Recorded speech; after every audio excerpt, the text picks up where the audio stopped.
right, march. White man, fire! At its height, Fort Richardson was the largest military post in the United States. Had close to 1,000 soldiers here. Fort Richardson was established in 1867.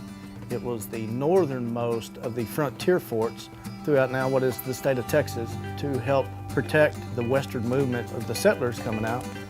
The fort system was really integral in being able to settle the state. So without the fort system, we wouldn't have had a state of Texas. We wouldn't have been able to, to defend it and be able to inhabit it as we do now.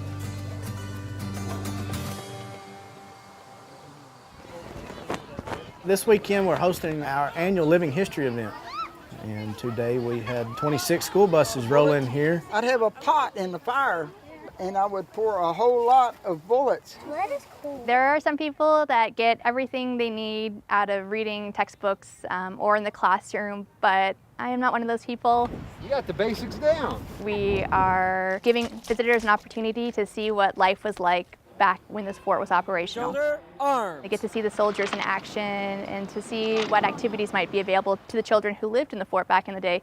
It makes that connection to their history. Still there, isn't it? We're out here on a field trip, out here to learn about the 1800s and how they lived and stuff.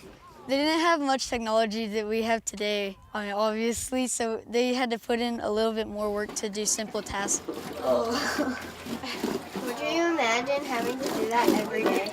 Yeah. It's hard to get out stains. Company, forward, march. We got to march across the field with guns. Double quick time, march. It'd be pretty scary to know with that me. you're basically about to go fight, Company, charge! because I don't want to get shot. Like doctors and stuff, it's a bit harder for them to work.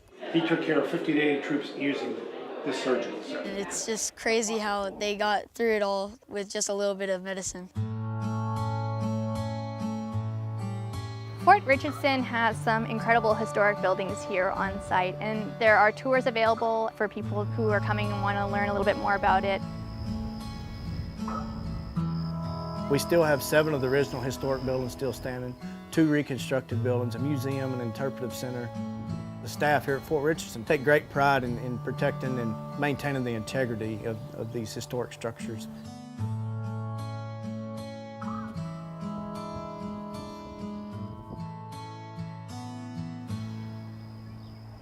Fort Richardson has a ton to offer.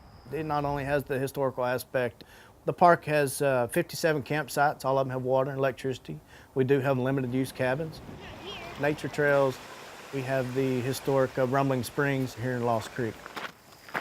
We also have a 9-mile multi-use trail that wraps around both municipal lakes, comes out at what we call our North Park over there. We have the historic side of it, lots of hiking, biking, and equestrian. We have a lot to offer here in Jacksboro. An hour from Fort Worth.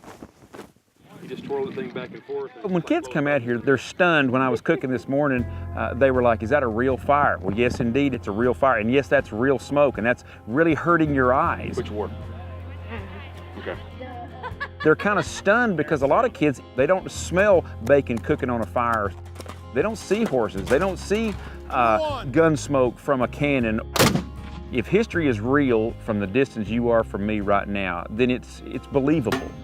Having that multi-sensory experience just really helps connect people to that history and see why it's valuable and important to conserve that history. We were the closest defensive line to Oklahoma, which was Indian Territory. We were a major contributor in the Red River War campaign. Fort Richardson was a training post for the World War II campaign, and the battalion that trained here became known as the Lost Battalion. Fort Richardson's really unique, and to keep it alive just as long as we possibly can, I think it's the best possible way to honor what's going on out here and all the diverse cultures that have come through here and helped build this place.